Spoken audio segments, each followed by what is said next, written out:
Margaret Kensington never spared a thought for veterans.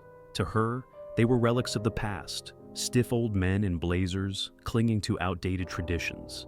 She never saw the point in ceremonies, parades, or moments of silence. To Margaret, history was an inconvenience. And that was exactly what she thought when she found herself standing in the middle of a war memorial plaza, arms crossed, eyes scanning for the best photo spot.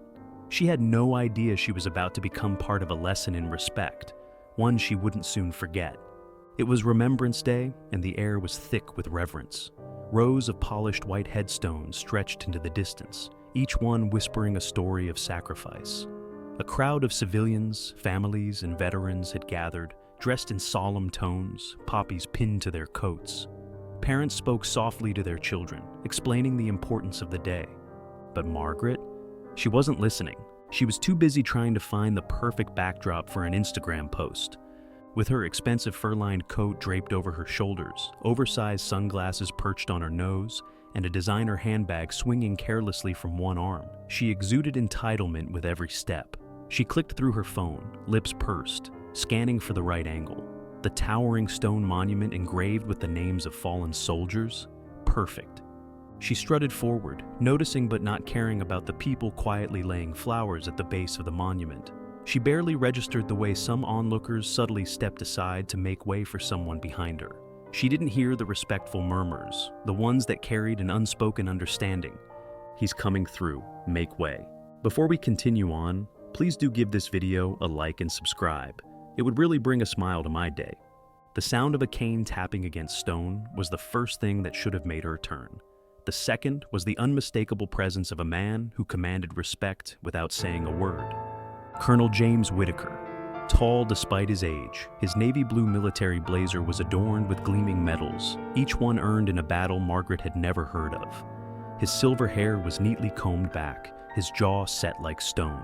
Though he leaned slightly on his cane, his bearing was straight, unyielding, the kind of posture that could only be carved by years of discipline.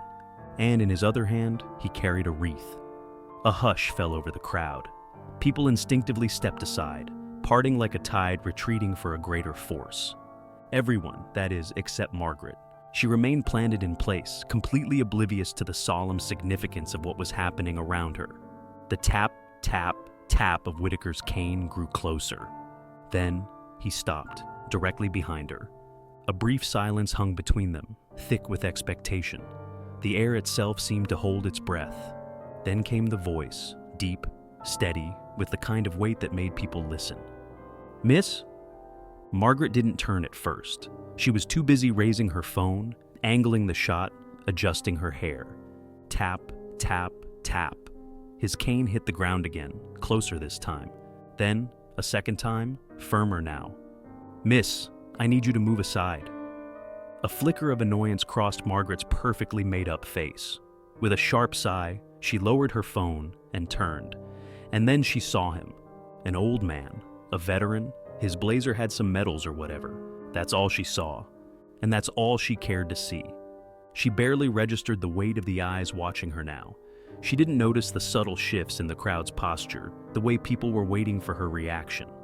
She just flicked her perfectly manicured hand in a dismissive gesture. "There's plenty of space," she said, not bothering to step aside.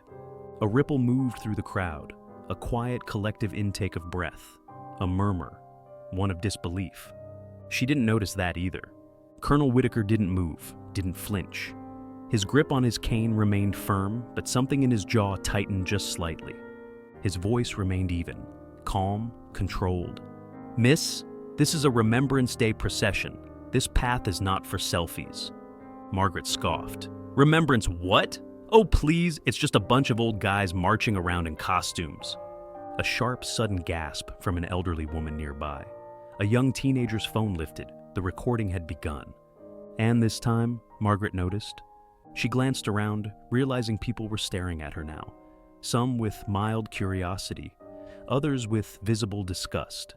A security officer, standing off to the side, shifted his weight slightly, as if he was considering stepping in. Margaret rolled her eyes. "Oh, come on," she said, louder now, as if rallying the bystanders to her side. "This is a public place. What, I can't stand here now?" Her tone was dismissive, a spoiled child used to getting her way.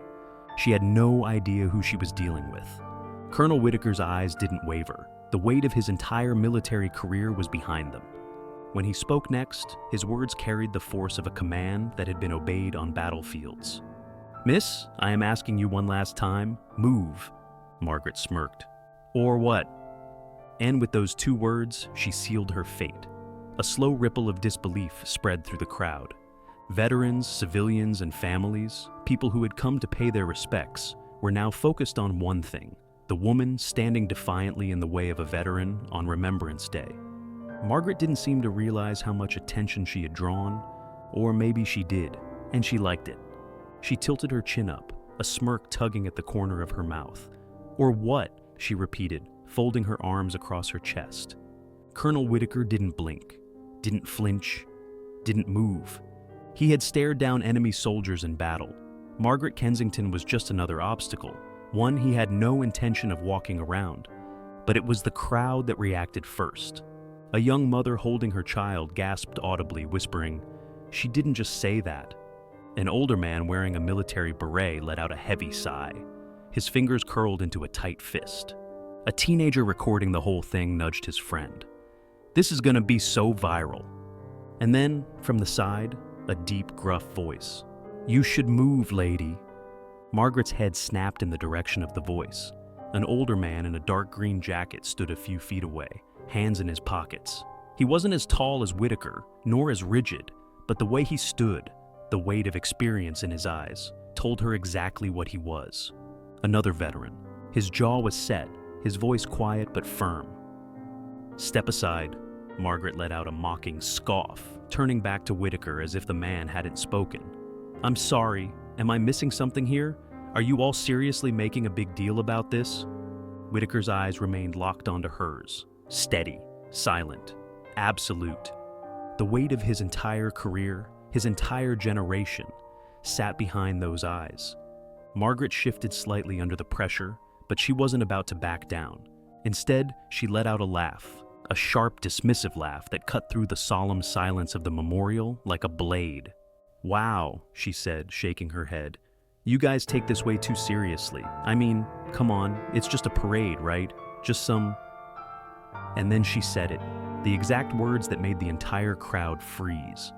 "It's just a bunch of old men playing dress-up." Silence. Pure, absolute silence. The kind of silence that made the air itself feel thick and heavy. A woman near the front clutched her husband's arm. A little girl, barely 7, frowned deeply at Margaret, as if even she understood the gravity of what had just been said. Margaret had no idea what she had just done, but Colonel Whitaker did, and so did every single veteran standing in that crowd. From somewhere in the back, a sharp, disgusted voice cut through the silence. "You entitled little brat!" Margaret's smirk faltered for the first time. She turned, trying to find the source of the voice, and then, movement. From behind the crowd, a third man stepped forward. This one was younger than Whitaker, but only slightly. A thick scar ran along his jawline, his eyes were sharp as steel, and his hands were tucked firmly into his pockets as he studied Margaret like she was a bug on a windshield. Another veteran, and he wasn't alone, because behind him, several more men stepped forward. Some were old, some were younger, but they all had the same look, the same quiet, unshakable respect for the uniform Margaret had just insulted. One of them, the one with the scar, shook his head slowly. "You're standing on sacred ground," he said, voice low but steady. "You don't even know what you're disrespecting." Margaret blinked. For the first time, she felt the pressure of the moment sinking in. She opened her mouth to argue, but tap, tap, tap. The sound of Whitaker's cane against the stone brought her back to him. He was still standing there, still staring at her. His blue eyes were unwavering. And then, his voice came again. This time, it was harder, sharper. "Miss, move, aside." Margaret hesitated. She could feel the weight of every single person around her now. The camera phones recording, the veterans standing in silent defiance. She could feel it, and still, she dug in her heels. Still, she refused. She lifted her chin defiantly. "Or what?" she sneered. And with those two words, she sealed her fate. Because just then, a new sound entered the scene. A sound that changed everything. The sound of marching boots, rhythmic, heavy, unstoppable. Margaret's expression finally shifted, just slightly. She turned her head, frowning. The crowd began to part, murmurs growing louder. And then they appeared. A formation of soldiers emerged from around the memorial, moving in unison, their ceremonial uniforms a stark contrast against the gray stone and the weight of history behind them. They weren't just marching toward the memorial. They were marching straight toward her. And they weren't slowing down. Margaret froze. For the first time since this whole thing began, she felt something real. Not annoyance, not amusement, something colder, heavier. The kind of fear that comes when you realize you've just made the biggest mistake of your life. Margaret stood frozen, her arrogant smirk finally slipping away as the deep, rhythmic sound of boots striking stone filled the memorial plaza. It wasn't just the sound, it was the feeling, the weight, the precision, the unstoppable force of disciplined soldiers marching forward in perfect unison. They weren't stopping, they weren't slowing, they weren't even acknowledging her presence. And suddenly, for the first time, Margaret understood. She wasn't the main character here. She wasn't important.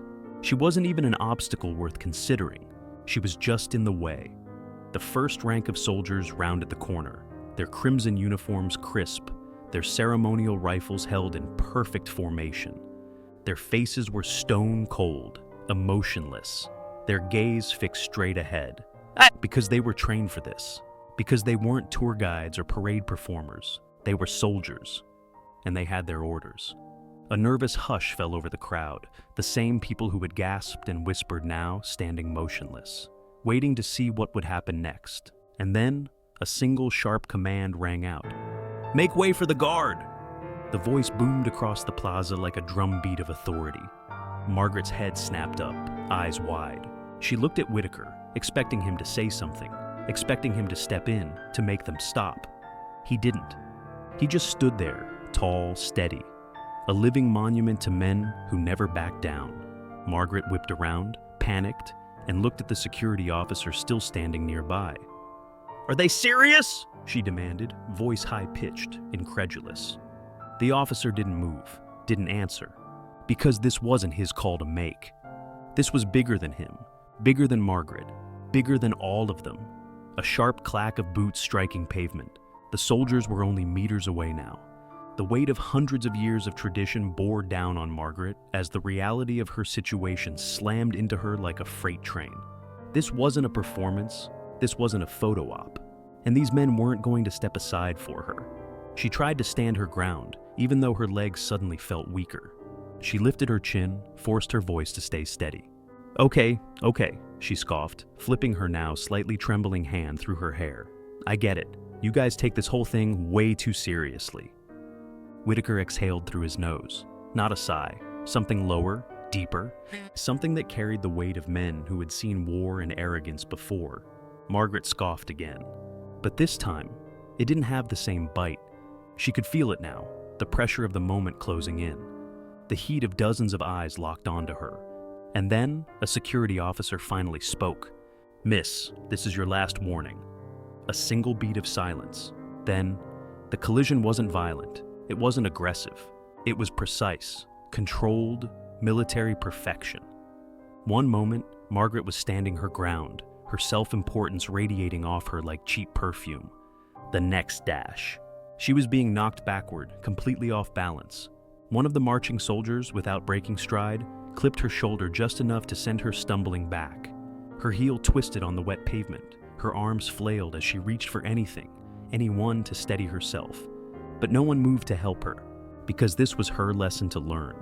Margaret stumbled back hard, and then, with a final flailing misstep, she fell, right into the reflection pool.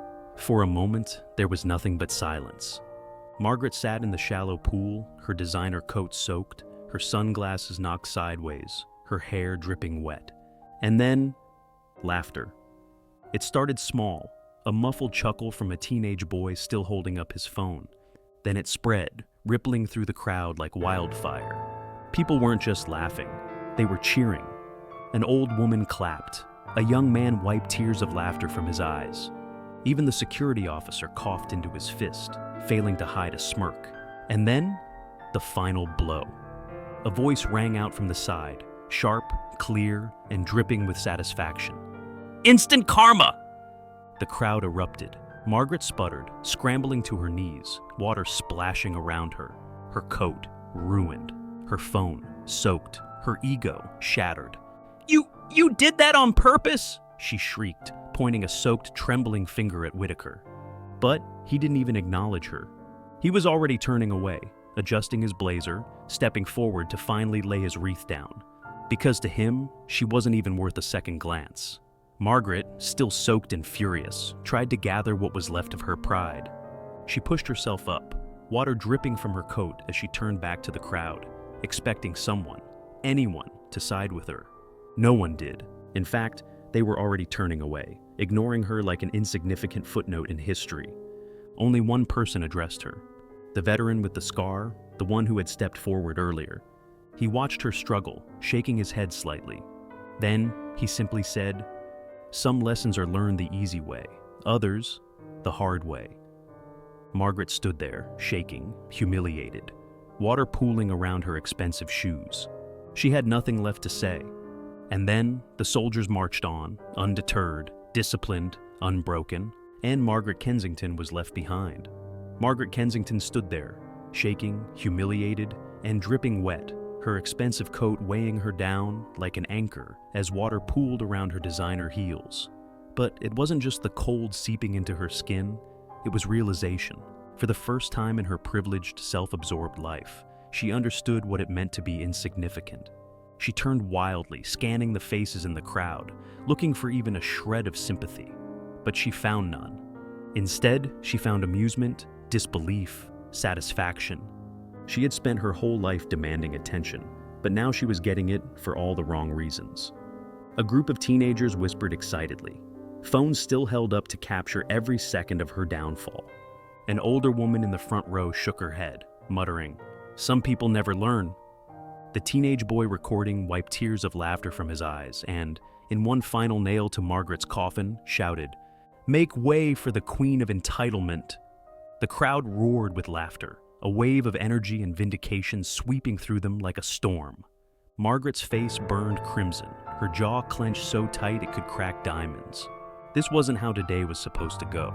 She was supposed to walk in, take her perfect photo, and leave feeling superior. Instead, she was the joke, a living, breathing example of why respect isn't just a word, it's a rule. Colonel Whitaker, still as stoic and composed as ever, stepped forward and adjusted his blazer. The weight of his medals glinted under the sunlight, but the weight of his words carried far more meaning. He finally turned his cold, steel-blue gaze to Margaret, looking her up and down, as if she were just another nuisance he had no time for. Then, he simply said, "Now you understand." And just like that, he walked away. No further lecture, no insults, no need for anything else, because the message had been delivered loud and clear. The soldiers continued their flawless march, the sound of their boots echoing against the stone as they honored the fallen. And Margaret was left standing in a puddle of her own consequences. Respect is not a suggestion. It is not a privilege given to a few. It is earned, expected, and required in places where history has been built on the sacrifices of those before us. Margaret thought she could walk into a moment that wasn't hers, demand attention, and bend a legacy of honor to her will. She learned the hard way. Some traditions don't move. Some things are bigger than you. And some lessons are delivered by steel-tipped boots marching straight through your arrogance. Now, we turn to you, our incredible audience. Have you ever witnessed entitlement meet its match? Have you seen someone learn respect the hard way? Tell us your best instant karma stories in the comments. We read every single one. If you enjoyed this story, hit that like button, smash that subscribe, and share this video with someone who needs to see it. And remember, respect isn't just tradition, it's a foundation. See you in the next video.